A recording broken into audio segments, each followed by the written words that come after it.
Castillo. Dati din po ako napapanood sa mga dating palabas ng GMA, pero ngayon mapapanood din po ako sa Black Rider.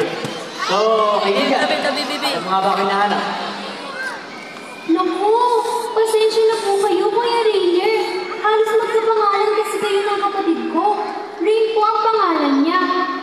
Ah, ang hinahanap mo, si Rain. At hindi si Kuya Rainier. Bakit ba? Ano ba nangyari? Ba't nawawala si Rain? Mahabang istorya, Kuya Rainier eh. Ang huling natatandaan ko lang po, napasok kami sa loob ng libro. Pagkagising ko, nandito na po ako. Ah, ganun naman pala. Ako, nakakalumas naman pala yun, no? Tay, pero alam mo tayo, huwag mag-alala. Huwag ka na malungkot dahil nakapag-desisyon na ako. Nakapag-desisyon po na ano, Kuya Rainier? Nakapag-desisyon na ako na si Kuya Rainier muna makakasama mo sa paghahanap kay Ray. Okay na ba sa iyo? Talaga po, Kuya Rainier? Yes, tama ang rinig mo. Yun eh, kung okay lang sa'yo. Siyempre naman po. Gusto ko yun, Kuya Rainier.